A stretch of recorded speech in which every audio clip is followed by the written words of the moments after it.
Bueno, hoy voy a seguir hablándote de la gracia. No sé el tiempo que voy a tener que seguir hablando de la gracia, pero mientras que el Espíritu Santo no me diga otra cosa, voy a ser fiel a daros lo que tengo, lo que mi revelación hasta aquí de lo que es la gracia de Dios.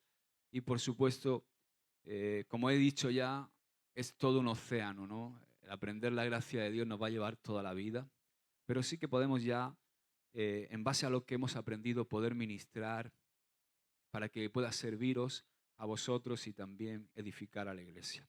Hoy el título de esta enseñanza es Libertad versus, ¿entiendes el término versus, no? Libertad contra, libertad en oposición con el legalismo.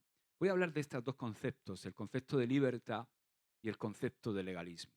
Es como lo que pretendo es, de alguna manera, levantar la alfombra para que podamos descubrir ese gran enemigo, ese gran asesino de la gracia que es el legalismo dentro de la iglesia, y podamos de alguna manera destapar, descubrir, porque el legalismo es muy sutil, pero es muy dañino. Hay muchas vidas, hermanos, dentro de la iglesia, o ya no dentro, porque algunas han optado por salir fuera de la iglesia, por desgracia, no porque no aman al Señor, sino porque no han podido resistir este asesino de la gracia de Dios. Mucha gente dañada, mucha gente que no va a la iglesia porque ha sido dañada por el legalismo religioso. Siempre va a valer la pena, siempre merece la pena luchar por la libertad. ¿Verdad que sí? Yo lo creo firmemente. Merece la pena que luchemos por nuestra libertad, esa libertad que Cristo nos ha otorgado a través de su sacrificio, el pago redentor que Él hizo en la cruz. Le costó mucho a Jesús nuestra libertad para que nosotros no luchemos por ella. Fíjate que, por ejemplo, llevándolo a lo natural, la principal razón por la cual los soldados, cuando tú te pones, el otro día estaba viendo un documental de entrevistas a soldados de élite, y la principal razón por la que un soldado da su vida es por esto. O sea, dan su vida por la libertad de su nación, por la libertad de su país, porque su país siga siendo libre. Estoy leyendo un libro de historia, me apasiona la historia, estoy leyendo libros de la historia, por ejemplo, de países, de cómo, por ejemplo, Rumanía es Rumanía, por qué ha llegado a ser Rumanía hoy día, ¿no? Entonces, es interesante porque hay mucha literatura de cualquier país, pero ahora estoy estudiando la formación de un país que a mí me apasiona por su fundamento, por cómo fue fundado. Fue fundado en los pilares de la Biblia, los fundadores de Estados Unidos, ¿no? Yo creo que Estados Unidos quizás ha sido la nación más bendecida del mundo por cómo se formó. Se formó bajo el prisma y los valores de la palabra de Dios.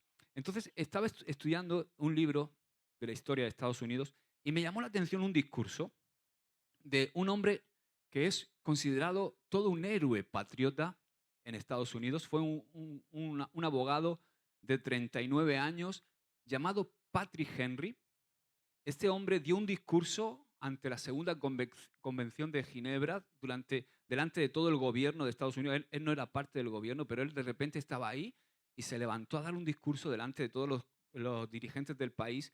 Fue el 23 de marzo de 1775, siglo XVIII, y se levantó con una gran pasión patriótica y dio un discurso del que extraemos una frase que es todo un lema en Estados Unidos. Te voy a leer el discurso brevemente, muy corto.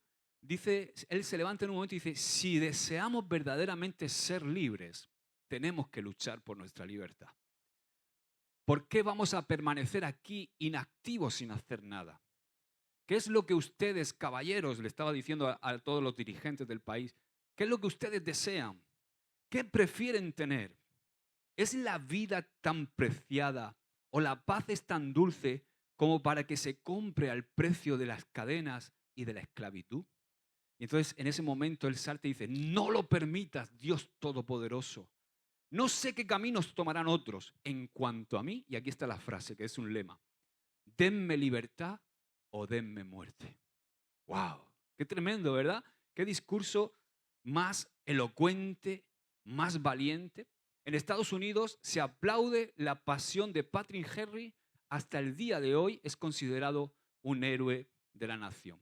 En Estados Unidos, unos 90 años después de este discurso y de este levantamiento patriótico en esa nación, 90 años después, Estados Unidos se vio inmerso en una guerra, la de secesión, que fue el peor baño de sangre de la historia en Estados Unidos, y una vez más fue por causa de la libertad. En este caso se trataba de la libertad versus la esclavitud. O sea, la gente de raza negra en Estados Unidos no era libre.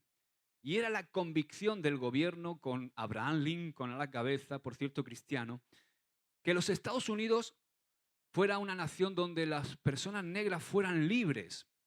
Y si era necesario tomar las armas contra aquellos que se oponían a esa libertad, se iba a tomar las armas y se iba a luchar como se luchó por esa libertad.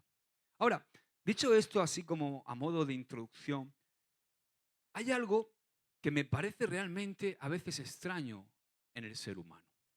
Sobre todo llevándolo de lo natural a nosotros, a los cristianos. Me parece muy extraño y me sorprende que el ser humano sea capaz de luchar contra otras naciones, incluso guerras civiles, contra propios hermanos de nación, luchar para defender la independencia, ¿no? Para defender la libertad que cada uno tiene, pero cuando se trata de vivir nuestra libertad cristiana, cuando se trata de ser libres, de vivir la libertad que Cristo nos ha dado, en muchas ocasiones, no sé por qué, preferimos someternos sin ni siquiera luchar por ella. O sea, es como que no tenemos la misma pasión para defender nuestro derecho a ser libres en Cristo Jesús. Ahora me vas a entender.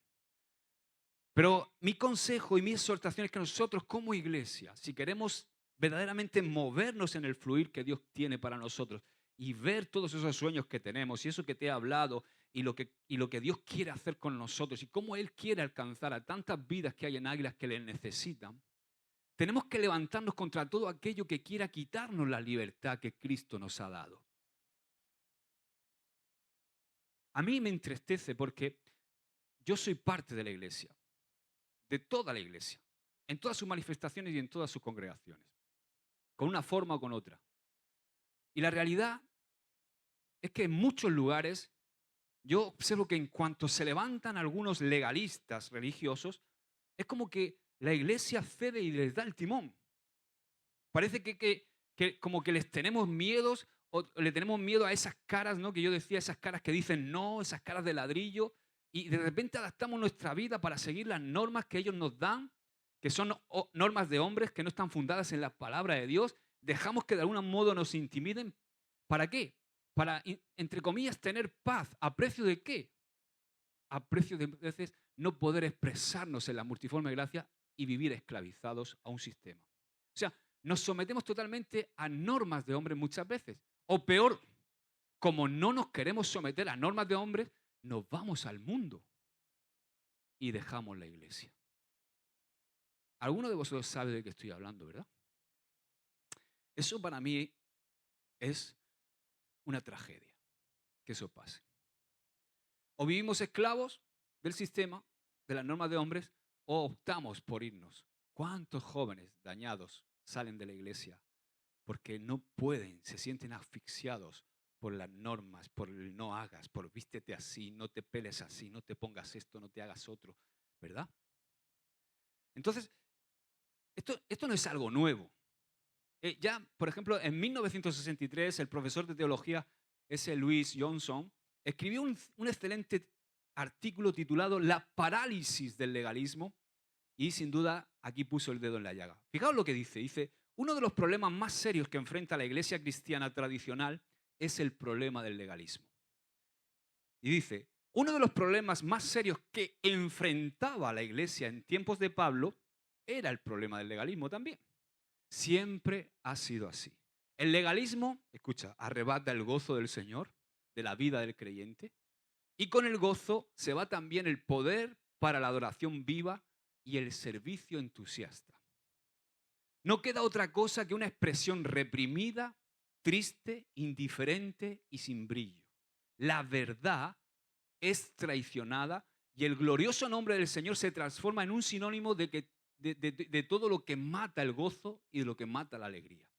El creyente sujeto a la ley es una pésima parodia del verdadero creyente. ¡Wow! Tremendo. A pesar de que esto lo escribió ya hace varias décadas, en 1963, el doctor Johnson describe a la iglesia de hoy día en muchos lugares. Y conmigo, aquí no. Por desgracia, hay muchísimos grupos cristianos reprimidos, tristes, indiferentes, sin brillo. No hace falta irnos muy lejos, ¿verdad? ¿Y al lado?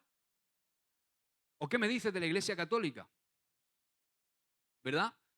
Yo recuerdo que cuando yo era pequeñito, mis padres ya estaban buscando y buscaron lo que conocían en la Iglesia Católica. Y yo recuerdo, yo tengo grabado en mi corazón, y entiéndeme lo que digo, porque yo sé que hay cristianos sinceros en la Iglesia Católica y que son mis hermanos, porque han creído en Jesús y han nacido de nuevo. ¿Sabes que el cielo va a estar lleno de nacidos de nuevo?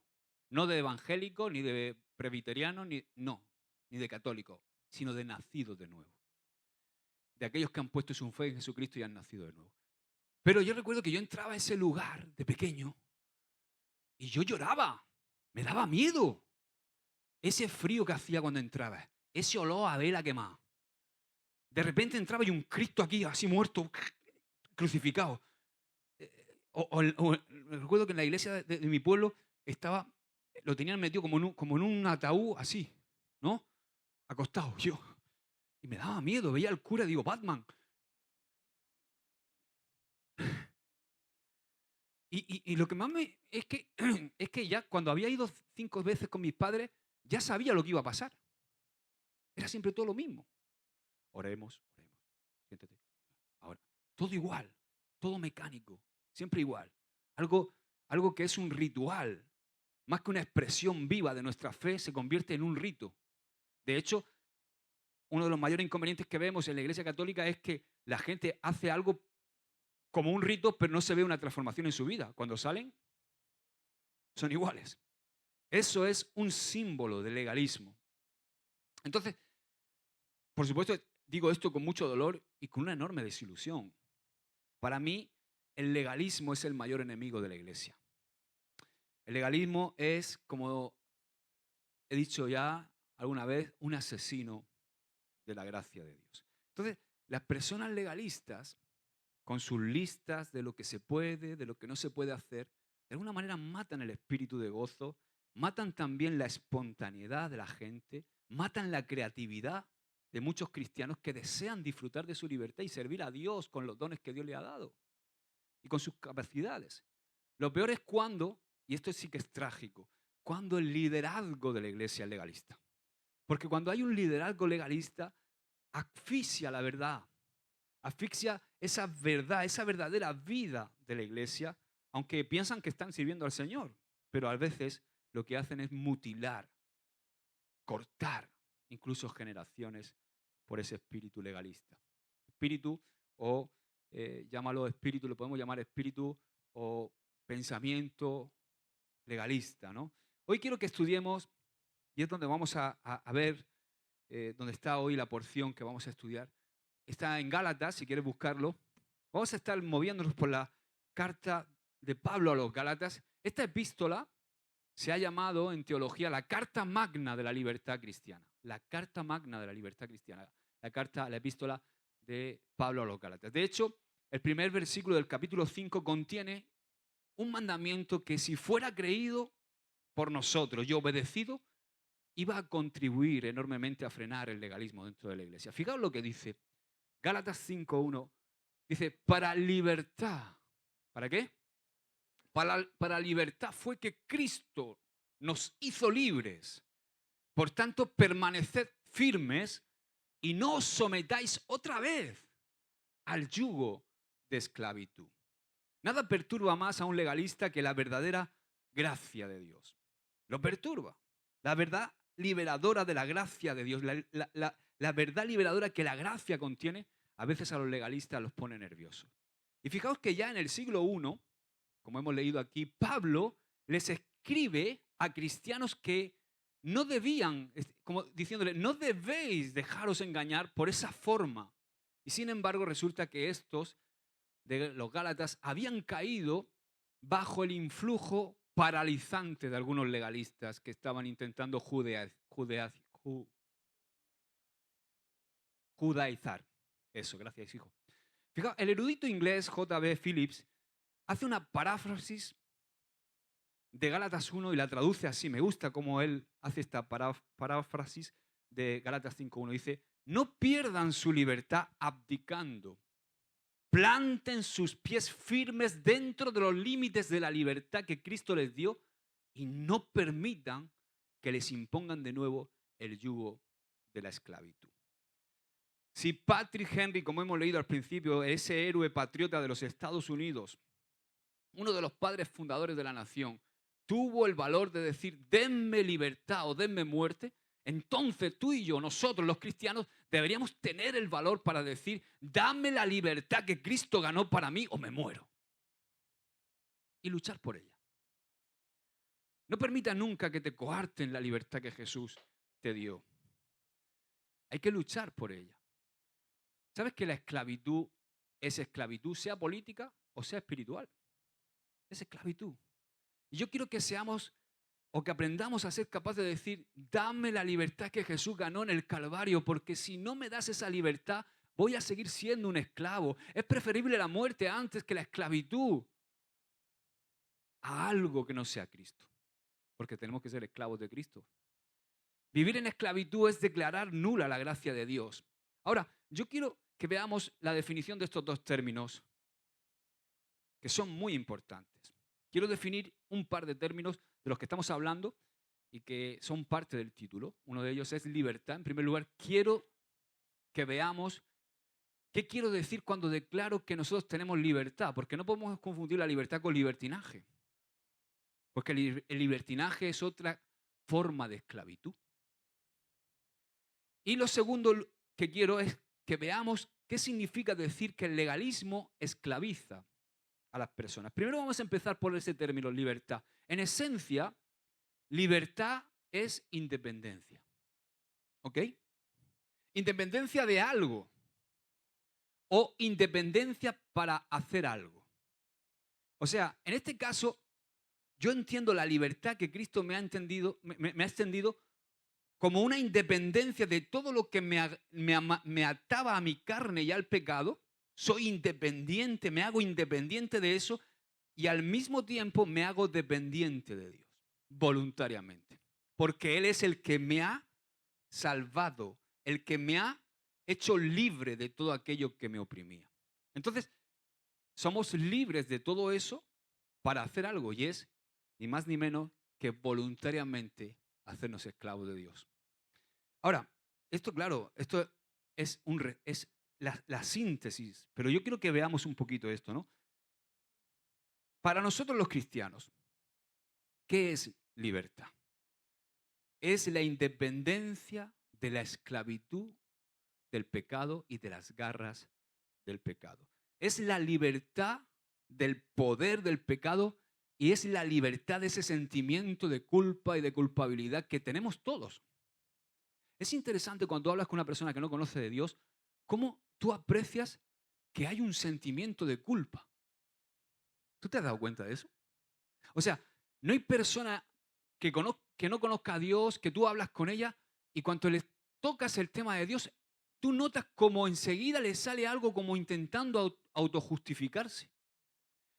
O sea, cuando tú no tienes sentimiento de culpa, tú no tienes necesidad de justificarte de nada. Pero, por ejemplo, he estado hablando con gente, ¿no? Y yo, no, yo soy pastor, ¿qué es pastor? Bueno, soy pastor de la iglesia y tal.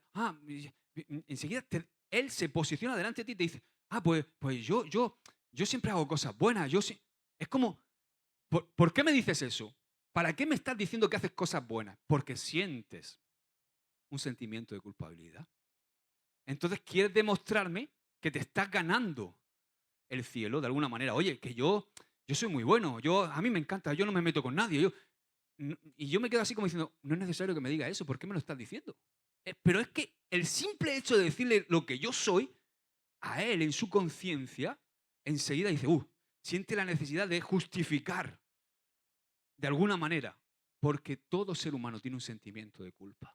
Y el legalismo trabaja con ese sentimiento de culpa. Y de ese sentimiento de culpa es de lo que Jesús, si tú descubres la gracia, te hace libre.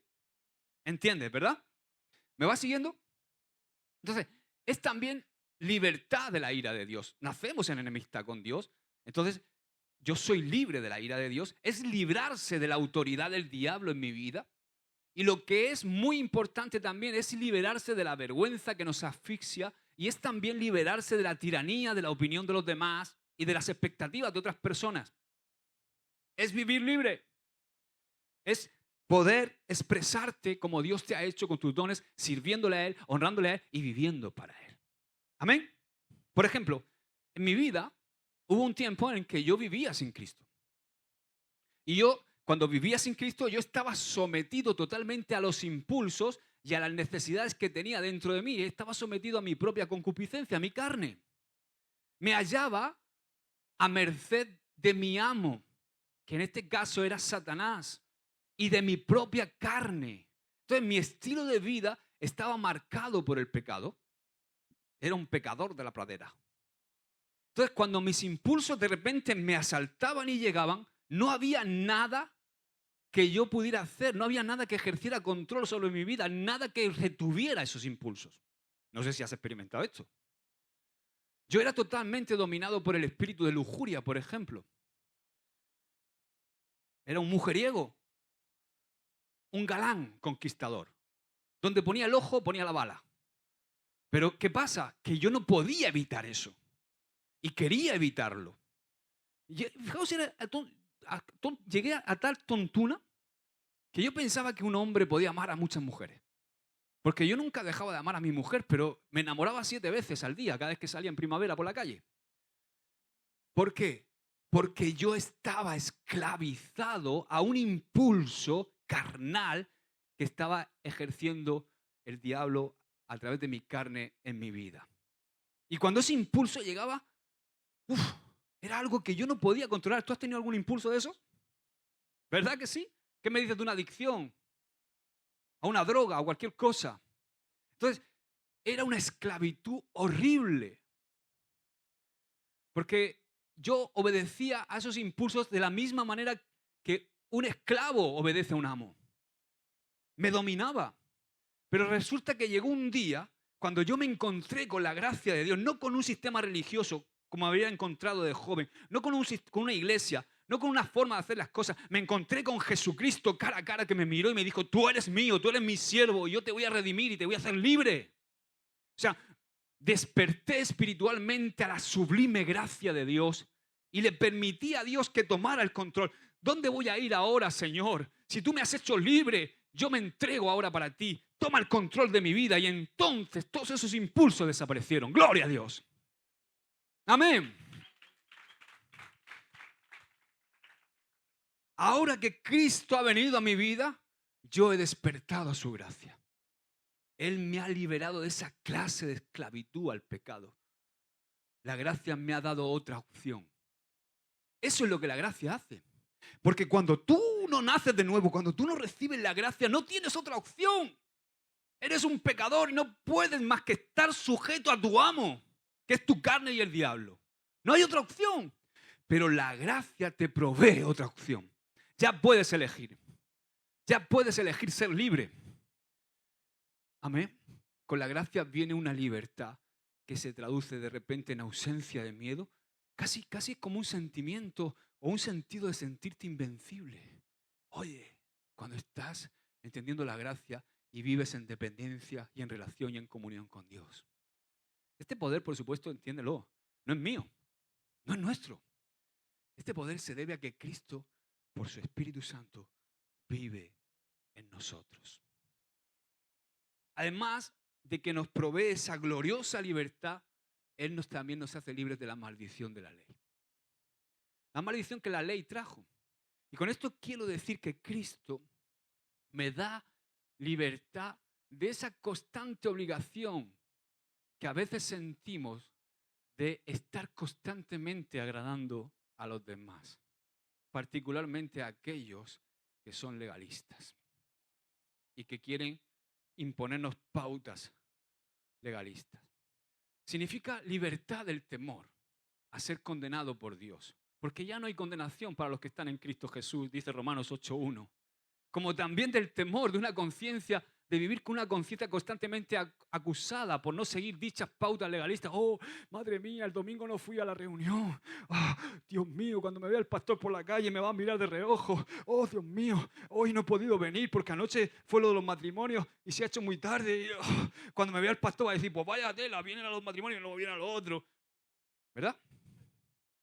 Ese sin vivir. De eso es de lo que quiero que seamos libres. ¿Entiendes?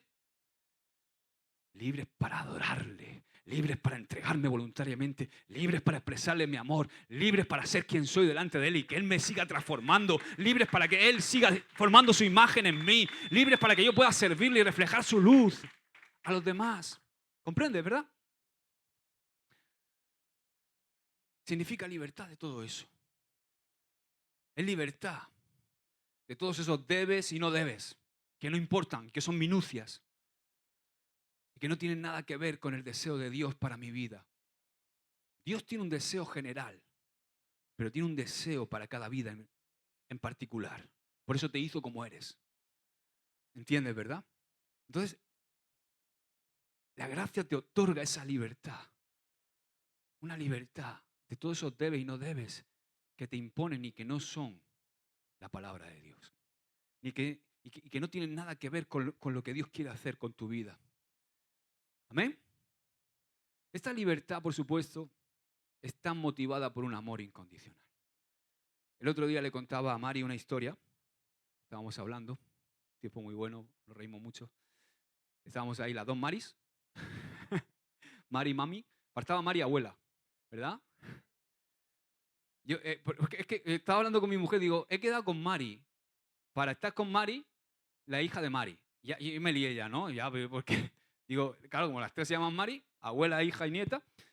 Y dice, pero mamá, entonces ¿con quién va a hablar? Con las dos Marías. Bueno. Entonces, les contaba la historia de ese negro africano que llega en un barco en los tiempos de las colonias estadounidenses, cuando Estados Unidos traía de África barcos enteros de esclavos, cuando no había libertad y se compraban los esclavos. Y entonces llegó un barco y llegó con un negro fuerte, alto, grande, que se llamaba Mukumba. Y Mukumba llegó al puerto y ahí en el puerto los subían a una tarima encadenados donde los grandes terratenientes empezaban a verlos, ¿no? Y veían porque muchos morían enfermos, venían 3 meses en el barco y eso era unas condiciones deplorables, ¿no? Entonces enseguida los miraban como miraban a los caballos, ¿no? Le miraban las piernas, le miraban. Es horrible, ¿verdad? Pensar en esto, en este tiempo, ¿no? Pero ahí estaba Mukumba y un terrateniente pujó por él. Y empezaron a pujar porque estaba fuerte y empezaron a pujar, oye, este me va a venir bien en la plantación de algodón. Y empezaron a pujar, hasta que este terrateniente pujó la cifra más alta que se había pujado jamás por un esclavo. Entonces, finalmente ese esclavo fue vendido a este terrateniente. Este terrateniente tomó a Mukumba, lo metió en un carruaje y lo llevó hacia su hacienda, su plantación de algodón en el sur de Estados Unidos. Y cuando entró con ese carruaje a la plantación, Mukumba empezó a asomarse por la ventanilla del carruaje y empezó a ver las plantaciones de algodón. Y vio cómo hombres y mujeres como él, de raza negra, estaban trabajando y cantando con alegría y estaban ahí cosechando el algodón, bien vestidos, con una dignidad que no era lo normal en ese tiempo de la esclavitud.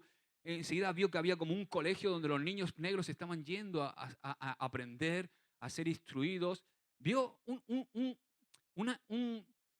lugar lleno de paz, un remanso de paz. En ningún momento vio ningún látigo ni ningún capataz pegando latigazos a nadie. Todo era cortesía, todos se hablaban bien. Oye, él al entrar en ese lugar vio que en esa hacienda la gente era feliz, la gente de su raza tenían rostros que iluminaban, tenían su rostro iluminado, había felicidad, había entusiasmo por recoger algodón, por estar trabajando. Y entonces cuando llegó, eso le llamó la atención, porque no era lo que le habían contado en el barco. Entonces cuando se baja del carruaje, su dueño, el terrateniente, le dice, por favor, rápidamente quiero que vaya, que se asee, que se limpie, que se bañe bien con los mejores jabones, que se afeite y ponerle el traje nuevo para poder estar aquí. Entonces, cuando lo bañaron, lo afeitaron y él se bañó, se afeitó y se vistió, fue en presencia de su amo. Lo recibió en el salón de su casa una casa colonial enorme. Y entonces este hombre se acercó así a su nuevo dueño, como diciendo, a ver, ahora qué me va a decir, qué va a hacer, ¿no? Y entonces le dice, ¿cómo te llamas? Dice, me llamo Mukumba. Mukumba, quiero que entiendas y que sepas que te he comprado para hacerte libre. Puedes marcharte. ¿Cómo? Sí, sí, te he comprado para hacerte libre. Yo me dedico a comprar hombres y mujeres de raza negra para hacerlos libres. Así que eres libre, no me debes nada. Puedes tomar, aquí hay una provisión de alimentos y unos cuantos dólares, puedes irte, eres libre. Claro, Mukumba, al ver eso, wow, me ha comprado para hacerme libre, me está dando la libertad para irme. De hecho, me he dado cuenta que al entrar en su hacienda no hay vallas, no hay puertas. Él me ha hecho libre. Y enseguida él pensó, ¿pero dónde voy a ir? ¿Dónde voy a ir? En este mundo en el cual estoy viviendo, en esta América del Sur, donde está llena de terratenientes que esclavizan a personas como yo. En cuanto salga de aquí, me va a coger otro terrateniente, me va a hacer esclavo y me va a dar látigo. Entonces en ese momento él entendió la gracia que le estaba siendo otorgada y dijo, no, no, no, yo no me voy, yo me quiero quedar aquí voluntariamente a servirte a ti. Quiero trabajar con el entusiasmo que están trabajando estos que he visto. Quiero vivir aquí. ¿Dónde voy a ir? Si salgo de aquí voy a acabar esclavo con látigo. Prefiero servirte a ti voluntariamente por la gracia que tú me has otorgado. Y eso es exactamente lo que Jesucristo ha hecho por nosotros. Él nos ha comprado con su sangre preciosa para hacernos libres. Y cuando Él se llegó a mi vida me dijo, Josué, yo te hago libre, libre. Y yo digo, ¿dónde voy a ir, Señor? No quiero volver al mundo a esclavizarme otra vez. Ahora quiero vivir para ti. Quiero servirte a ti, quiero trabajar para ti, quiero entregarte mi vida a ti. Aleluya. Amén. Gloria a Dios. Así es como tenemos que entenderlo. Por eso es una libertad motivada por el amor. Cuando la gracia de Cristo ilumina nuestra vida, descubrimos que no hacemos las cosas por miedo o por vergüenza o porque los otros me puedan decir o por un sentimiento de culpa. No, lo hacemos por amor. Hemos sido conquistados por su amor. O sea, de repente se termina para siempre la terrible tiranía de estar continuamente actuando para complacer a otros, para complacer a los demás. La gracia también trae libertad para hacer algo. ¿Sabes qué? Libertad para disfrutar de los derechos y de los privilegios de la libertad que Cristo nos da y para permitir también que otros puedan vivir en esa libertad. ¿De gracia recibisteis? Dad de gracia. Yo el otro día le decía a una persona, ¿por qué yo tengo que hacer con mis pautas o mis prejuicios, tengo que hacer esclavo? Yo como pastor tengo que hacer esclavo a una persona que Cristo ha hecho libre. O sea, ¿quién soy yo para hacer esclavo de unas pautas o de unas cosas que yo entiendo con mis prejuicios a una persona que Cristo ha hecho libre? Yo tengo que enseñar. Yo tengo que enseñar la palabra de Dios. Yo tengo que enseñar la bendición de obedecer la palabra de Dios. Yo tengo que enseñar la bendición de vivir para Cristo, de obedecerle a Él, de vivir una vida abnegada y entregada para Cristo, de tomar mi cruz cada día y seguirle. Yo tengo que predicar de las consecuencias de no hacerlo, que son desastrosas para nuestra vida. Pero tú tienes que tener, las personas tienen que tener la libertad de decidir. Amén. Y no puedo condenar a la gente que no hace lo que yo pienso. Yo a mis hijos siempre les voy a aconsejar. Siempre. Papá, ¿qué hago? ¿A o B? Hijo, si tiras por B, ruina. Si tiras por A, vas a tener bendición. Ese es mi modo de pensar, hijo. La palabra de Dios dice esto, esto, esto, esto y esto. Entonces, si mi hijo elige en vez de A, lo que yo le he aconsejado, elige B, ¿qué hago? ¿Le dejo de hablar? ¿Le dejo de extender mi gracia? ¿Pierdo la relación con mi hijo? Pues sabes que hay mucha gente así. Y los años pasan muy rápido. y no merece la pena. ¿Verdad? Entonces, lo que mis hijos tienen que saber es que yo, independientemente de la decisión que tomen, voy a estar más agradado o menos. Porque si toman la decisión incorrecta, voy a sufrir. Pero lo que tienen que saber es que yo voy a estar con ellos, acompañándoles en su proceso y respetando su derecho a elegir. Pero tienen que saber las consecuencias. El consejo, la sabiduría de Dios siempre está a nuestro lado para hacer las cosas bien y para agradarle a Él. Pero tú decides, hermano, hermana, yo decido. Amén. No sé si logro transmitir. La libertad que la gracia nos da es libertad para llegar a ser todo lo que Él quiere que tú y yo seamos, sin estar fijándonos en cómo Él guía o usa a otras personas. Se trata de poder ser nosotros mismos plena y libremente. Es libertad para que tú conozcas a Jesús de una manera independiente y personal, para que tú tengas comunión con Él. Y esa libertad luego se extiende a los demás para que puedan llegar a ser lo que Dios quiere que sean los demás. En muchas ocasiones, ¿sabes cómo son? Diferentes a ti. ¿Verdad? Es libertad para yo poder decir voluntariamente, me hago esclavo de Jesucristo. Es libertad para decidir vivir para Él, porque hemos sido conquistados por su gracia y por su maravilloso amor.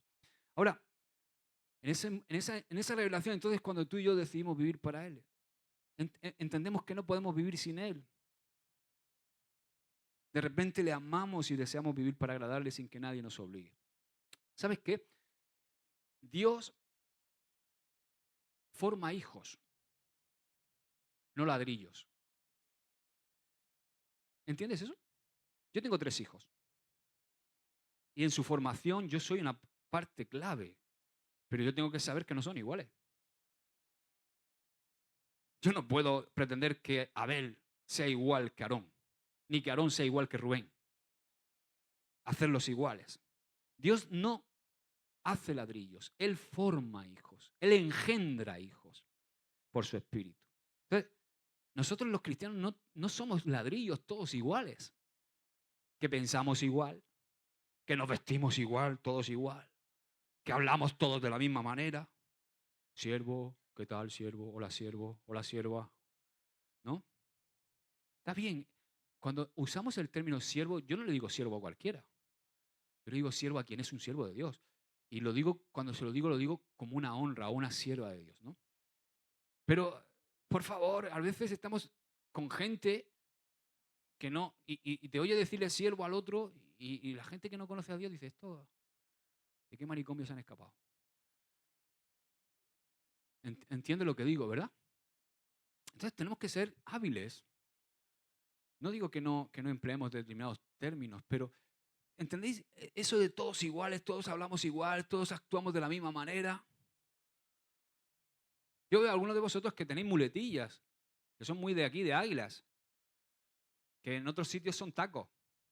Pero yo no te voy a decir, oye, no diga eso, porque entiendo cuál es tu idiosincrasia y cómo te has criado, ¿no? Entonces, al final no es tanto lo que dices, sino lo que estás diciendo con el corazón, ¿verdad?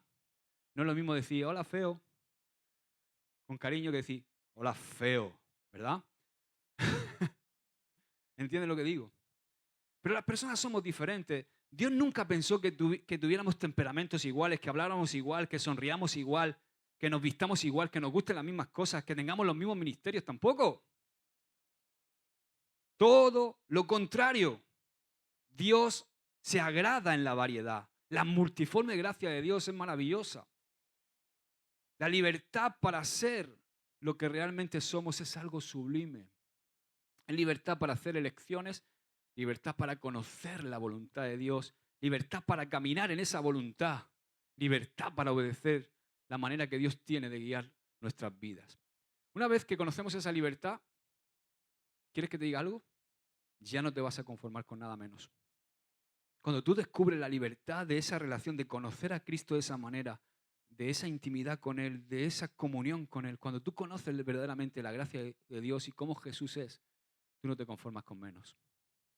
Pero por desgracia, en algunos lugares dentro de la iglesia, lo digo con tristeza otra vez, hay mucho camino que hacer y hay que luchar por esa libertad. ¿Por qué? Porque la iglesia está llena de individuos que se dedican a hacer constantemente comparaciones, a los que les encanta controlar, les encanta manipular para que las personas lleguemos a ser tan infelices como ellos.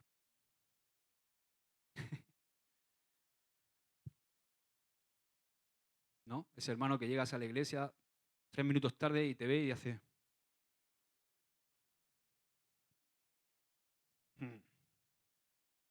Y tú, ya dices tú, necesitas un cuarto de hora para empezar a adorar, ¿no? Porque te has quedado hecho polvo. Hecho polvo, tío. Esa gente está decidida a ser reprimida, a ser triste, a no tener brillo. ¿Y sabes lo que quieren?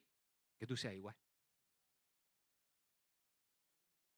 No dejes que corten tu libertad.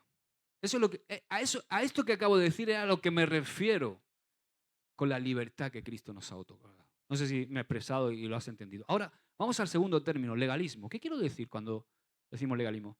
Ha llegado este momento, en el momento de que tú y yo nos familiaricemos con el peor enemigo de la libertad cristiana. El legalismo es una actitud, una mentalidad, un espíritu, que se basa, ¿sabes en qué se basa el legalismo? Lo vas a entender. Se basa en el orgullo. Tú dices, ¿y eso? Sí. ¿Por qué? Porque a través del legalismo lo que hacemos es someternos a unas pautas obsesivas que han sido artificialmente establecidas con la finalidad de, como yo hago esto, me agrando ante los demás que no lo hacen. O sea, es una manera de mostrar lo buenos que somos y lo bien que lo hacemos.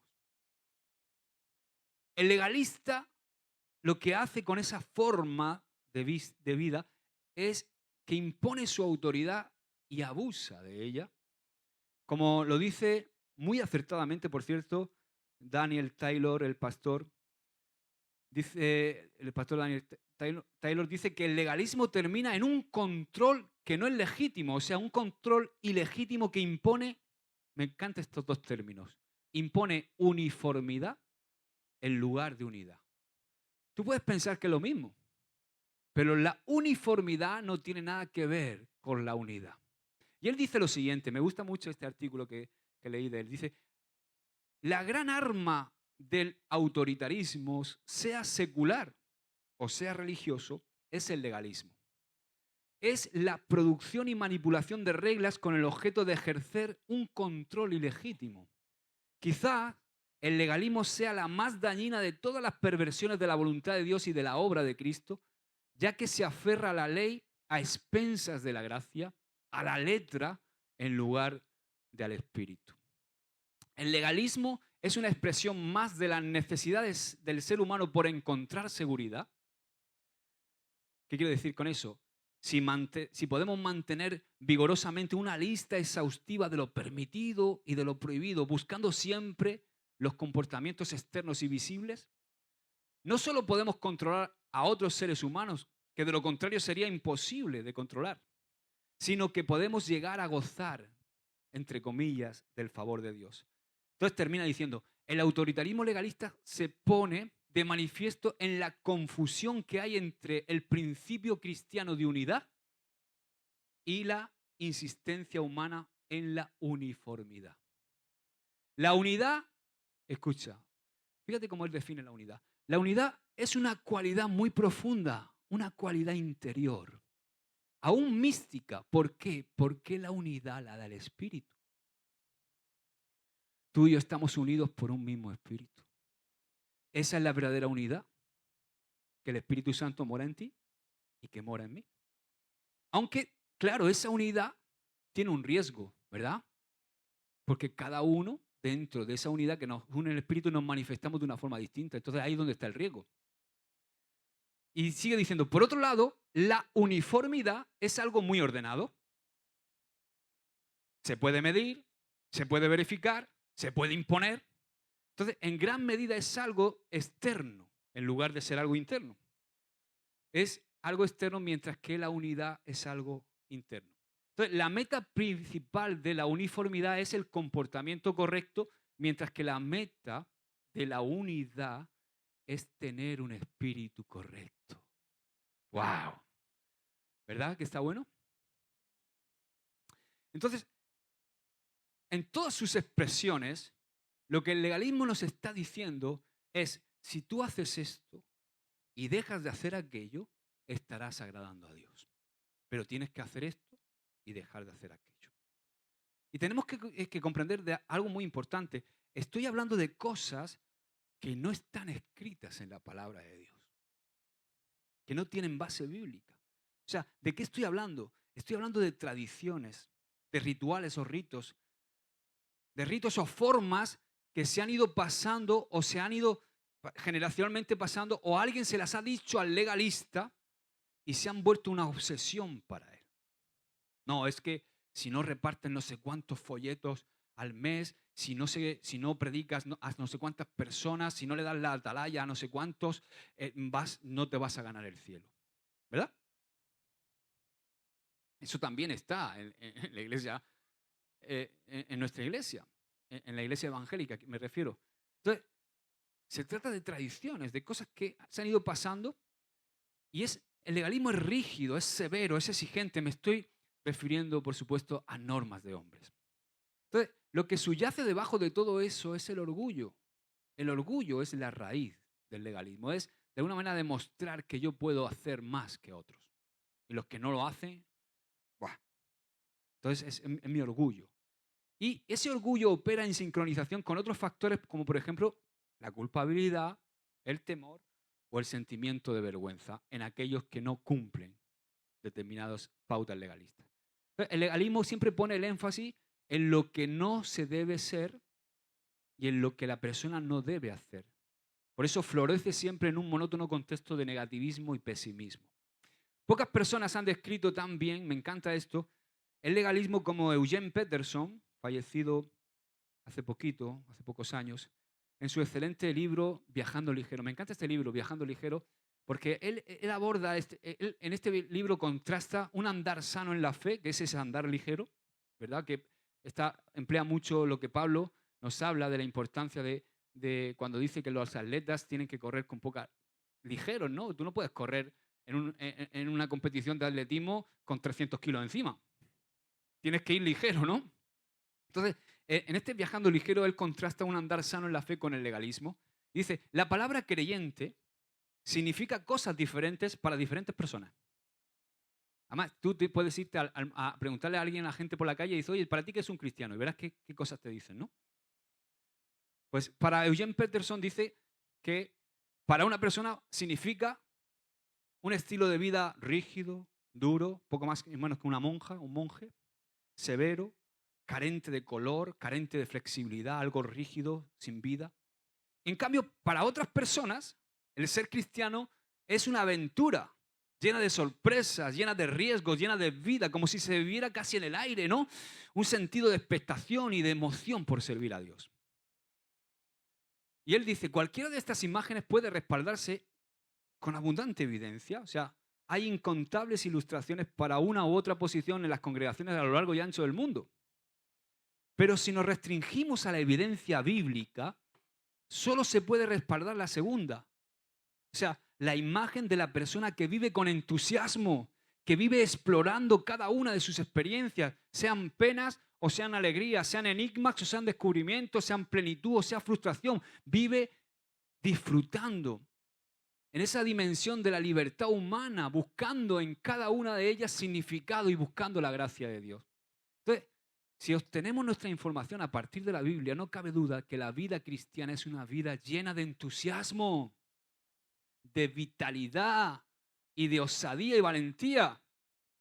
Y él hace esta pregunta, ¿cómo puede ser que alguien pueda llegar a asociar la vida de fe con algo cargado de aburrimiento, de extrema prudencia, de inhibición y de pesadez? La realidad es que la comunidad de fe, y esto es triste lo que dice, el lugar donde más deberíamos encontrar la experiencia de una vida libre es también a veces, en muchos lugares, el lugar donde más peligro hay de que esa libertad se pierda. Interesante, ¿verdad? Ahora, yo quiero que hagamos una reflexión siendo honestos.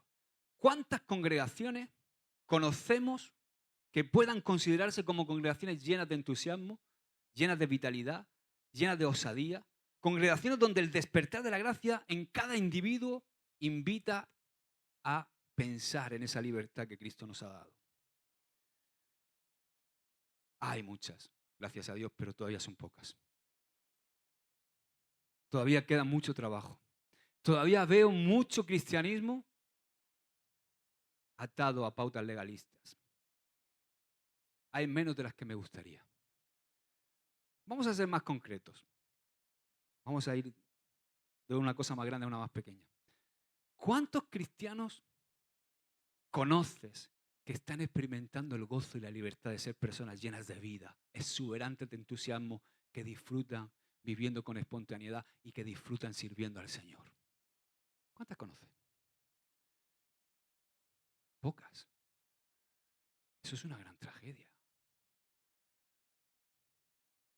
¿No os parece extraño que después de haber sido liberados, esas personas vuelvan de nuevo a la esclavitud de un sistema legalista? De hacer las cosas por todo esto que te estoy diciendo. Es como si tú vienes aquí, cualquier servicio que le das al Señor lo haces por estar intentando agradar a los hombres. Y si lo haces por eso, te vas a quemar más que la moto un hippie. Más que la pipa de Bob Marley. Te vas a quemar. Y además vas a seguir haciéndolo y vas a seguir tu quemaera, la vas a pasar y la vas a transmitir a todo el mundo. Por eso yo ayer me gozaba de ver cómo aquí había gente sirviendo al Señor y entendiendo cómo lo hacen y para quién lo hacen y por qué lo hacen. ¿Entiendes, verdad? No están aquí para agradarme a mí ni para agradar a nadie. Están para honrar a Dios, para agradar a Dios y también servir a sus hermanos con amor. Amén. Amén. Entonces esa actitud, ¿no? Como dice Peterson aquí, el lugar de la tierra donde más podríamos esperar que se nos garantice la libertad es precisamente el lugar donde más nos someten a esclavitud, en la iglesia. Esto es triste. Yo creo que esto entristece a Dios. ¿Tú no crees? Ahora, lo que ocurrió durante el siglo I, que es lo que estamos estudiando de Pablo, seguramente puede suceder también durante el siglo XXI, ¿o no? Fíjate que Pablo le escribe a los Gálatas expresándoles su desconcierto. Es como decir, ¿pero qué está pasando? Dice Gálatas 5:7. Y aquí pone el símil, ¿no? Vosotros corríais bien. ¿Quién os impidió obedecer la verdad?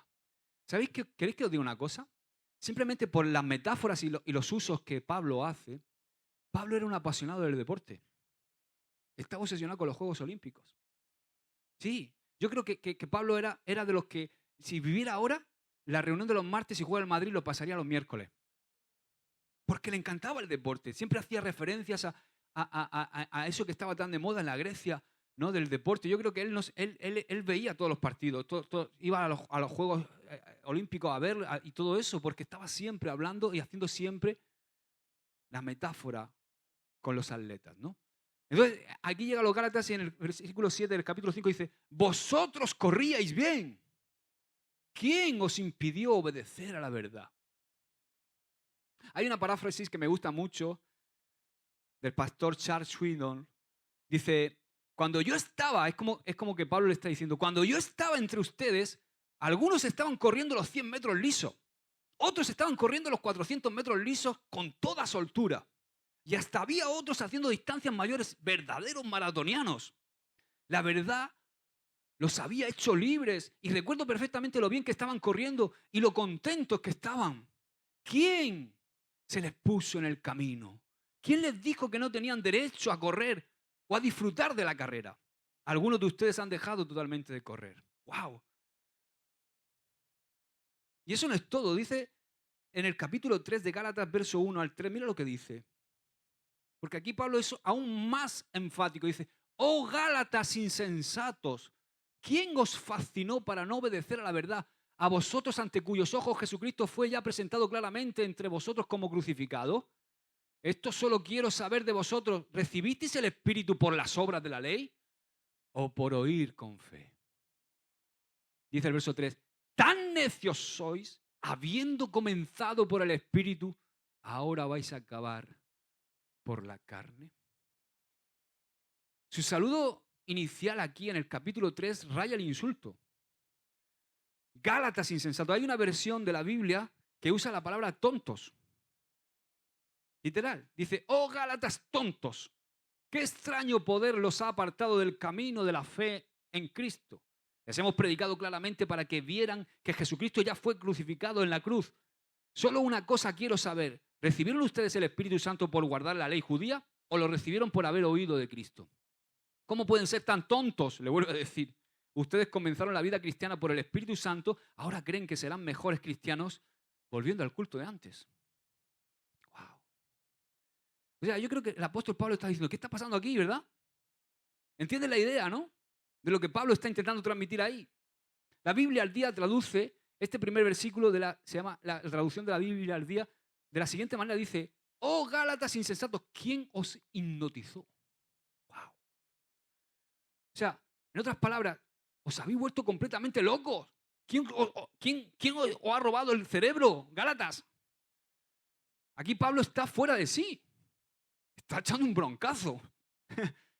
Fijaos en Gálatas 1:6 lo que dice, porque Pablo admite su sorpresa, nueva versión internacional, me gusta cómo lo dice, me asombra que tan pronto estén dejando ustedes a quien los llamó por la gracia de Cristo para pasarse a otro evangelio. O sea, esto se puede comparar a la crianza de nuestros hijos. Imaginaos, los que tenemos hijos. Imagina que nosotros hemos criado como criamos a nuestros hijos en un ambiente sano, ¿verdad? Crecen en casa, le vamos dando una buena educación, es una buena casa, ellos desarrollan su seguridad, son seguros de sí mismos, tienen una estabilidad porque van adquiriendo su valor, su autenticidad, un estilo de vida espontáneo donde ellos son libres para expresarse como son, se comunican abiertamente con nosotros que somos sus padres y con libertad, aprenden cómo enfrentar y resolver sus problemas. En resumen, aprenden los fundamentos de una vida real. Y en esos fundamentos, por supuesto, está incluido el conocer a Cristo, conocer la palabra de Dios, amar a Dios, caminar con Él y relacionarse también con las demás personas. Todas esas cosas que representan la integridad de una persona y la autenticidad. Pero entonces resulta que crecen y se van a vivir lejos. Pasa el tiempo y comenzamos a echarlos de menos, ¿verdad?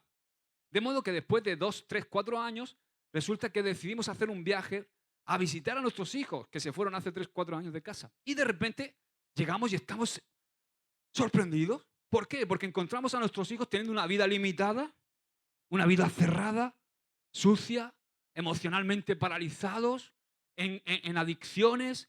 Resulta que nos sorprende encontrar a nuestros hijos luchando con problemas, demostrando actitudes negativas, incluso pensamientos suicidas, por ejemplo. Yo qué sé, lo primero que vas a pensar, ¿qué es? ¿Qué vas a hacer nada más que veas a tu hijo? ¿Qué te ha pasado? ¿Quién te ha engañado, hijo? ¿Quién ha retorcido tu mente? ¿Qué te ha pasado estos 4 años? Eso es como Pablo le está hablando a los Gálatas. ¿Entiendes? Es la misma pasión con la que Pablo les está escribiendo a sus amigos e hijos espirituales en Galacia. Por su preocupación. Ahora, piensa un momento. ¿Qué está defendiendo Pablo? La libertad. Dice, una vez fueron libres, pero ahora, mis queridos amigos de Galacia, sois esclavos otra vez, y yo quiero saber qué es lo que ha fallado. La respuesta no es complicada. La respuesta para saber qué es lo que había fallado es que los asesinos de la gracia los habían invadido y los habían conquistado. Ahora, yo quiero que veas 3 herramientas del legalismo. ¿Quieres saber qué 3 herramientas utiliza el legalismo? Vamos a lo concreto. ¿Cuáles son los caminos por los cuales los legalistas tratan de entrar en una vida, entrar en una iglesia o entrar en una denominación? ¿Cómo se introducen? ¿Por qué tienen éxito, Josué? Después de haber estudiado estos capítulos, puedo identificar al menos 3 de las diferentes herramientas que usan los legalistas, que usaron en la iglesia primitiva y que también siguen usando hoy. Primero, la herejía. La herejía doctrinaria. Vamos a ver en primer lugar aquellos que perturban o que distorsionan la verdad introduciendo doctrinas que no son heréticas, son una herejía.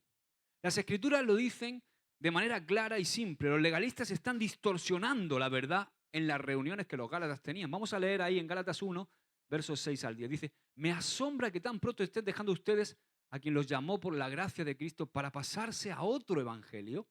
No es que haya otro evangelio, sino que ciertos individuos están sembrando confusión entre ustedes y quieren tergiversar el evangelio. Ahí están los legalistas, ¿verdad? Dice, pero aún si alguno de nosotros o un ángel del cielo, fíjate, les predicara acerca de unas buenas noticias distintas de las que hemos predicado, que caiga bajo maldición.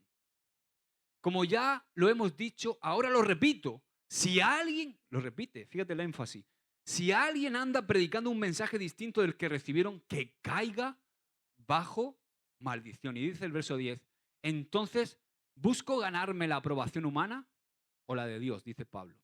¿Piensan que procuro agradar a los demás? Si yo buscara agradar a otros, no sería siervo de Cristo.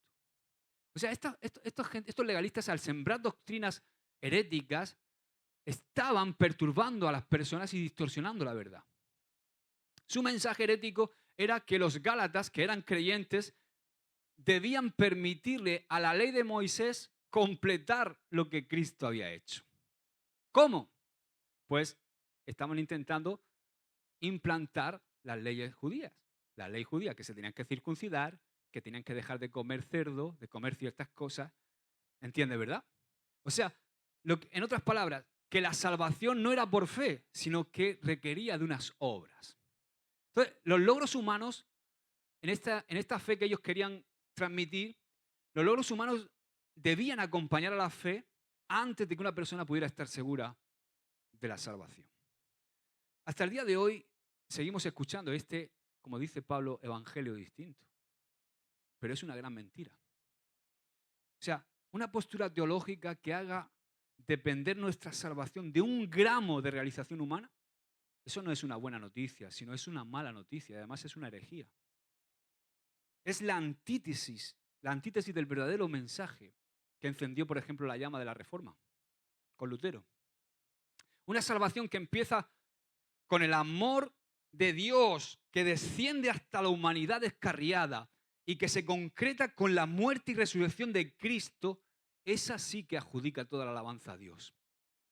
Pero una salvación que incluye la realización personal, el trabajo duro, los esfuerzos humanos y hasta las obras religiosas, distorsiona las buenas nuevas porque de repente el hombre es quien se lleva el mérito y no Dios. El problema es que apela a nuestra carne. 2 veces hemos leído que Pablo expresa su reacción hacia aquellos que estaban introduciendo esta herejía. Dice que caiga sobre él la maldición de Dios. Esta forma que Pablo expresa es muy fuerte, ¿sabes? Porque es la palabra anatema en griego, que es la palabra más fuerte para expresar condenación. Anatema, sea anatema. Sin embargo, a mí lo que más me impresiona es que esto todavía se mantiene con el paso de los tiempos. Si tú te das cuenta, cualquier culto herético en el que tú puedas estar consiste en eso, en la salvación por obras. Apela a la carne. Nos dice que si tú y yo podemos distribuir una cantidad de literatura, si podemos renunciar a un montón de cosas, si hacemos esto, si hacemos lo aquello, si dejamos todas esas cosas, vamos a ser salvos. Todas esas cosas que yo hago, como diezmar, como ofrendar, como tantas cosas que yo hago, pero yo no las hago para ser salvo, sino que las hago porque soy salvo. Esa es la diferencia. ¿Entiendes, verdad? Entonces, el pensamiento que subyace debajo de esto es, al fin y al cabo, cuando todo se pese, lo bueno y lo malo, si pesa más lo bueno, me voy a ganar la salvación. Qué bueno soy. Entonces, ¿cuál es la raíz de eso? El orgullo, porque es la gloria para el hombre. Porque el hombre de alguna manera completó su salvación. Pero la salvación es por gracia, no por mérito gracia. No es por mérito. Es por los méritos de Jesucristo. Entonces, la gracia dice que tú y yo no tenemos que dar nada, no tenemos que ganar nada, ni pagar nada. Primero porque no podemos hacerlo, aunque lo intentemos. La salvación es un regalo no merecido. Cuidado porque la doctrina de las obras sigue circulando por todo el mundo, pero aquí no. ¿Amén? Aquí no la vamos a dejar. Ahora la pregunta es, ¿por qué tiene éxito Josué? Se debe al orgullo. A que el orgullo de los hombres y las mujeres es muy fuerte. Pensamos que tenemos que hacer algo para sentirnos bien o mejores que los demás. La gracia no concuerda con el sentido común humano, ese de que tenemos que ganarnos todo lo que tenemos, ¿o no? Ahora, mira lo que dice Gálatas 1:10. Lo hemos leído. Dice, ¿qué busco con esto? ¿Ganarme la aprobación humana o la de Dios? ¿Piensan que procuro agradar a los demás? Si yo buscara agradar a otros, no sería siervo de Cristo. ¿Tú te imaginas cómo era la vida de Pablo antes de conocer a Cristo? Él lo explica. Era una persona que buscaba constantemente agradar a los demás. Dice, si yo todavía agradara a los hombres, dice. Cuando era fariseo, Pablo era un legalista y su meta, entre otras cosas, era agradar a la gente. Cuando de repente él se dio cuenta de quién era Cristo, que Cristo era lo que declaraba ser y que su muerte fue efectiva y fue suficiente para proveer completa paga por el pecado, de repente Pablo se sintió abatido por la enorme gracia de Dios, se sintió conquistado, se sintió totalmente impactado con ese encuentro que tuvo camino de Damasco con Jesús. Ahí Jesús se le reveló y entonces aprendió en ese momento y en años siguientes que no se puede tratar de agradar a Dios y a la gente a veces. Aunque muchas veces cuando agradas a Dios también agradas a la gente. O sea, que no podemos vivir con miedo a los demás o vivir una vida intentando agradar a todo el mundo. Pablo entendió que hay solamente una persona a quien tenemos que agradar y a quien tenemos que temer y servir, y ese es Dios. Amén. Aquellos que viven buscando agradar a Dios son invencibles. Lo digo en serio. Y no solo eso, sino que cuando dejan de esforzarse por agradar a los demás, dejan de sentir ese miedo, ese sentirse intimidados. A mí me da pena, de verdad. Hay congregaciones cristianas que son así, ¿no? Que viven de esta manera y es una pena. Pero las congregaciones cristianas, una cosa, mira, por ejemplo, una cosa que tenemos que aprender es que tenemos que dejar que el pastor nos dirija. Tenemos que entender el principio de autoridad. Respetar las opiniones de tu pastor. Seguirlo confiadamente. Y si no confías en él, vete a otro sitio. ¿Entiendes lo que te quiero decir? O sea, tienes que tener esa libertad. Porque si tú no confías en cómo tu pastor te está guiando, y el pastor merece respeto, merece honra. Es un padre que dirige y que enseña. Pero cuando un pastor solamente busca el favor de la gente y se esfuerza por agradar constantemente a la gente a cualquier precio, eso para mí es una tragedia. Yo no conozco una manera más rápida de arruinar un ministerio que esa. A la vez de que el pastor acabe consumido por la ansiedad. Por eso yo hace tiempo que me liberé de eso. ¿Por qué? Porque cuando tú vives así no se ejerce un verdadero liderazgo espiritual. Cuando el líder está muerto de miedo por lo que la gente pueda pensar o decir, ruina. Ahora, mi pastor, porque yo también tengo pastor, lo sabéis, ¿no? Tiene que agradar a Dios. ¿Y sabes qué? Si mi pastor agrada a Dios, a veces me va a agradar a mí, pero otras no. Pero lo importante es que mi pastor agrade a Dios. Si yo camino con mi pastor es porque yo sé el corazón de mi pastor y sé que él vive para agradar a Dios. Y hay veces que cuando él está intentando agradar a Dios no me agrada a mí. En muchas veces sí. Pero, ¿entiendes lo que quiero decir? Yo hace mucho tiempo que me liberé de vivir agradando a la gente. Yo quiero vivir agradando a Dios. Y tú tienes que desear un pastor que agrade a Dios. Que viva buscando agradar a Dios. ¿Amén? Eso no quiere decir que siempre acertemos. O que siempre el pastor acierte. Quizá que esa sea una de las razones por las que yo predico tan apasionadamente acerca de la gracia y de la importancia de ser libre. Yo ruego con tanta vehemencia que permitáis que el poder de la gracia de Dios genere en vosotros un hambre de esa libertad. ¿Amén? Todos los que permiten que se les robe la libertad no solamente abrazan una herejía, sino que también viven bajo la bota de los asesinos de la gracia. Ahí. Que disfrutan controlando e intimidando a los demás. Ahora, la segunda herramienta del legalismo es la siguiente. Es el acoso eclesiástico. Son aquellos que espían y esclavizan. La policía espiritual.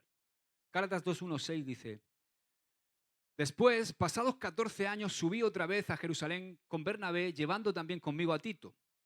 Pero subí según una revelación Y para no correr o haber corrido en vano, expuse en privado a los que tenían cierta reputación el evangelio que predico entre los gentiles. Mas ni aun Tito, que estaba conmigo con todo y ser griego, fue obligado a circuncidarse. Y esto a pesar de los falsos hermanos introducidos a escondidas que entraban para espiar nuestra libertad que tenemos en Cristo Jesús, para reducirnos a esclavitud, a los cuales ni por un momento accedimos a someternos para que la verdad del evangelio permaneciese con vosotros. Pero de los que tenía reputación de ser algo, lo que hayan sido en otro tiempo, nada me importa, Dios no hace acepción de personas. A mí, pues, los de reputación nada nuevo me comunicaron. ¿Qué quiere decir esto? Yo conozco pocos pasajes que, como este, expongan con tanta franqueza el destructivo estilo del legalismo. Hemos hablado hace un momento de aquellos que perturban y distorsionan la verdad, que hacen herejías del evangelio. Ahora vamos a considerar a aquellos que espían y esclavizan a los individuos que desean ser libres. En pocas frases, permíteme comunicar el trasfondo de lo que Pablo está diciendo aquí en Gálatas 2. 14 años antes, en lo que está diciendo Pablo, el apóstol Pablo había recibido una revelación directa de Dios en el sentido de que lo había llamado, sabéis que Pablo fue llamado a ministrar a los gentiles, igual que Pedro fue llamado a ministrar a los judíos, ¿verdad? Entonces, con la predicación de Pablo a los gentiles, surgió una pregunta importantísima en los primeros cristianos. ¿Debía un gentil circuncidarse para llegar a ser cristiano? Y otras preguntas que estamos relacionadas con esto. ¿Tiene que seguir una determinada dieta, no comer cerdo como los judíos? ¿Deben cumplir los requisitos de la ley de Moisés? Todas estas preguntas se estaban asaltando. ¿Tiene que tratar de llegar a ser como un judío? En otras palabras, ¿era necesario que la ley de Moisés completara la obra de Cristo? Entonces Pablo responde enfáticamente que no. Al hacerlo, estaba presentando el Evangelio de Cristo basándose en el mensaje de la gracia. Pablo es el apóstol de la gracia. Entonces, esta es la causa por la que miles de gentiles se estaban convirtiendo, porque se estaba predicando la gracia de Dios. Y también esto hizo que algunos creyentes judíos se pusieran un poquito nerviosos. Ahí están los asesinos de la gracia. Sobre todo aquellos que mantenían posiciones más legalistas y más conservadoras con respecto a la salvación. Entonces, la conversión de los gentiles estaba perturbando a los judíos. Me gusta la reacción de Pablo porque dice, dejemos, él piensa, vamos a ver, yo estoy predicando la gracia y estoy predicando la gracia a los gentiles. Voy a ir a Jerusalén ante los pilares de la iglesia a ver si lo que estoy predicando está en lo correcto. Vamos a dejar que los padres de la iglesia, los pilares de la iglesia, respondan a esta interrogante, ¿no? Necesitamos sabiduría. Esto muestra una gran humildad por parte de Pablo.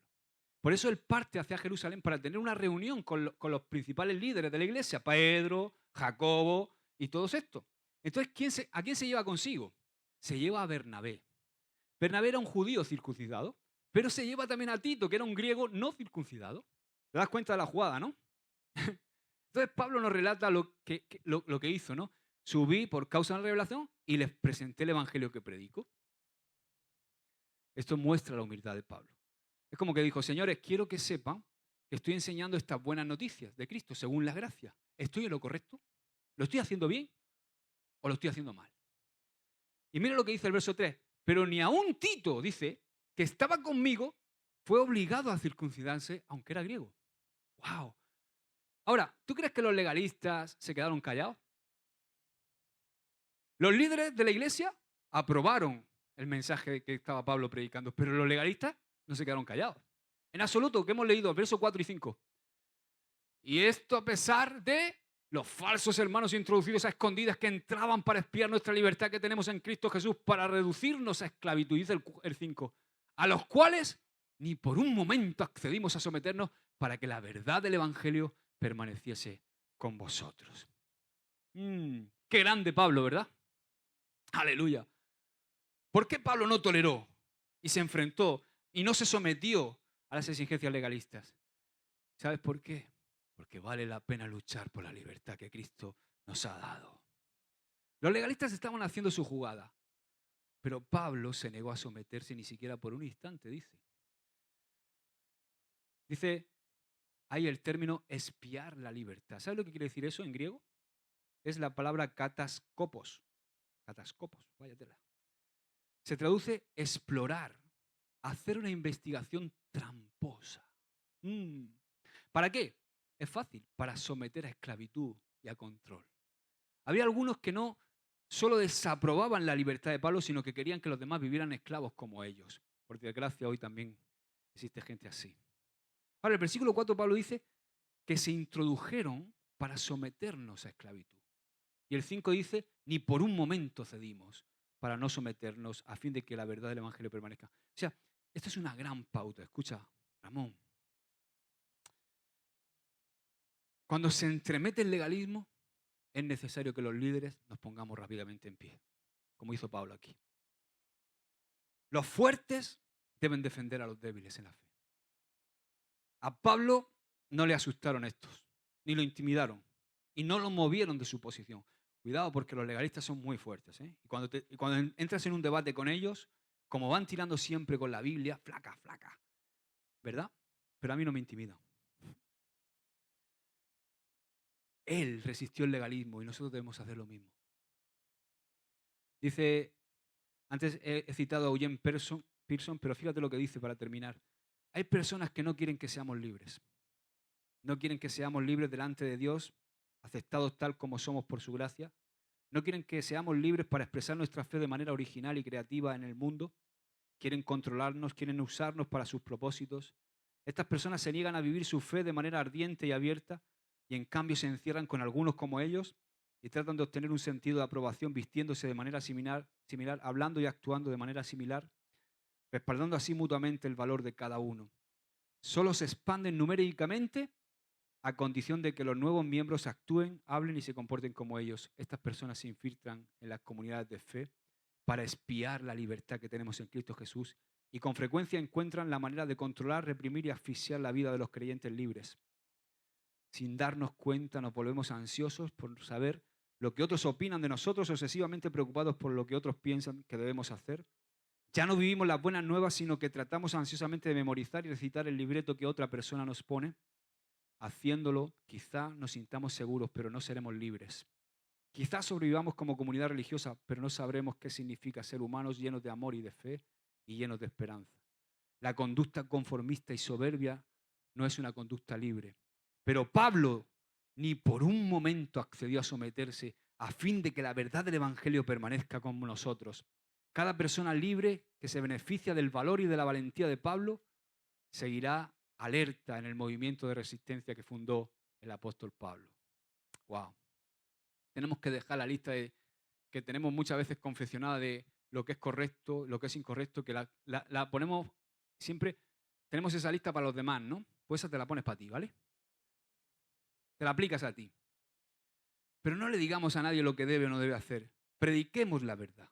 Prediquemos el Evangelio. Prediquemos los beneficios y la bendición y las consecuencias de no vivir el Evangelio de Dios. Claro que sí, tenemos que predicar la verdad, pero con gracia. Dejemos que las personas luego elijan, ¿verdad? Hay un montón de ejemplos de acoso. El otro día, esto me dan ganas de gritar. El otro día estoy leyendo acerca de una iglesia donde resulta que la gente que va a esa iglesia siguen unas normas muy estrictas. Por ejemplo, no pueden hacer ningún tipo de trabajo el domingo. ¡Ninguno! Entonces, resulta que un hombre denunció a su mujer, a los líderes de la iglesia, porque estaba planchando el domingo. ¿Qué te parece? De verdad que yo te confieso que esas cosas cuando las leo y las veo me dan ganas de gritar. Digo, ¿cómo se puede ser tan estrecho de mente? ¿Verdad? Es increíble, pero es cierto. Estas son cosas que se viven. Ahora, el tercer instrumento, y con esto nos vamos, del asesino de la gracia es la hipocresía. Ese es el tercero. Aquellos que mienten y engañan. Dice Gálatas 11. Pero cuando Pedro, ¿os acordáis de este momento, no? Cuando Pedro va a la iglesia de Antioquía, que era una iglesia gentil, le resistí cara a cara porque era de condenar, le dice Pablo aquí. Pues antes de que viniesen algunos de parte de Jacobo, comía con los gentiles, pero después que vinieron, se retraía y se apartaba porque tenía miedo de los de la circuncisión. Y en su simulación participaban también otros judíos, de tal manera que aún Bernabé fue también arrastrado por la hipocresía de ellos. Y dice el 14, pero cuando vi que no andaban rectamente conforme a la verdad del Evangelio, dije a Pedro delante de todos, si tú, siendo judío, vives como los gentiles y no como judío, ¿por qué obligas a los gentiles a judaizar? Este es uno de esos casos raros de las Escrituras en donde vemos chocar a dos grandes hombres de Dios, ¿verdad? Son Pablo y Pedro. Pregunta, ¿por qué se opuso Pablo a Pedro? El versículo 12 no lo dice. Pon el versículo 12. Pues antes de que viniesen algunos de parte de Jacobo, comía con los gentiles, pero después que vinieron, dejó de comer con ellos. Porque tenían miedo a los judíos que eran de la circuncisión. ¿Verdad?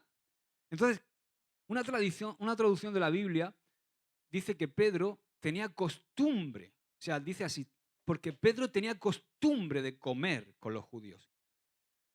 Y esto resulta que esta costumbre continuó hasta que de repente aparecieron algunos judíos que llegaron de Jerusalén. Y entonces Pedro empieza a mentir. No, gracias. Yo nunca como jamón. No. ¿Esperando qué? Esperando la aprobación de los judíos que venían de Jerusalén. El problema era que antes de que vinieran esos de Jerusalén, Jacobo y sus amigos judíos, tú podías escuchar a Pedro todos los días diciéndole a sus amigos los gentiles: nene, pásame un poquito de jamón de ese de beta, de ese 5J, pásame un poquito, que eso está buenísimo. Échale un poquito, hay una catalana, da para acá con el jamoncico. Oye, ponte unos huevecicos con bacon, ¿verdad? ¡Hipócrita! ¿O no?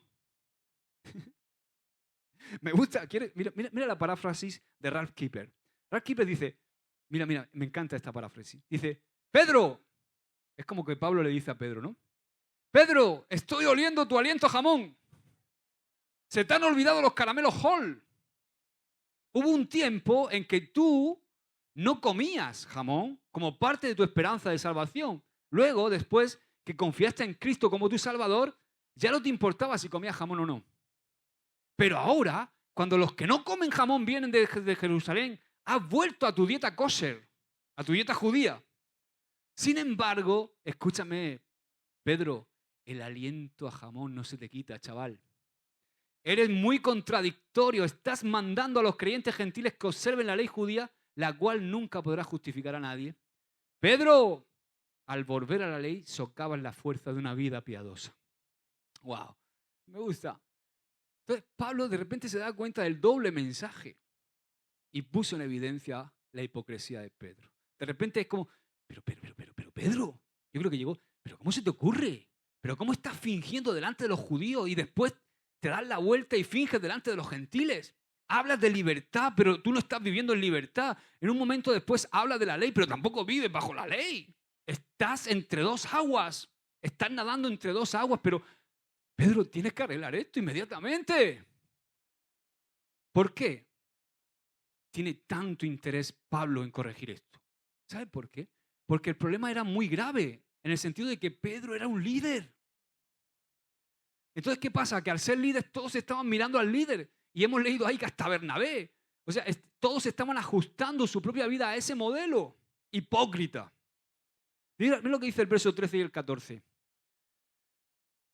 Y en su simulación participaban también los otros judíos, de tal manera que aún Bernabé fue también arrastrado por la hipocresía de ellos. Y entonces ahí cuando vi que no, lo confronta. ¿Por qué se mostró tan firme Pablo? Porque la gente sigue el ejemplo que le dan sus líderes. Las ovejas siguen a sus pastores. Y como la hipocresía legalista no se muere nunca por sí sola, tiene que ser enfrentada y confrontada. Hay una historia que me hizo mucha gracia cuando éramos pequeños. Bueno, es una historia verídica. Había una familia que donde nos congregábamos de pequeños en Sangonera. Había una familia que, claro, en nuestra iglesia ir al cine era poco más que menos que meterte en la puerta del infierno, meterte dentro del infierno directamente. O sea, ir al cine no era pecado, era pecadísimo. ¿Cómo vas a ir al cine, un lugar oscuro, donde vas ahí con tu novia? ¿Qué vas a hacer ahí?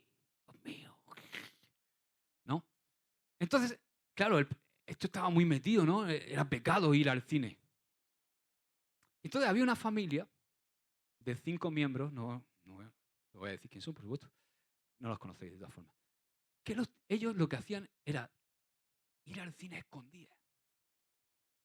Entonces iban siempre los días de semana, los miércoles, el día del espectador, les gustaba mucho el cine. Entonces cogía a sus 3 hijos y se iban los 5 a ver una película al cine. Y entonces, ¿qué hacían? Les decían a su hijo, vamos a ir al cine, pero no decírselo a nadie. Que nadie se entere. En la iglesia nosotros no vamos al cine.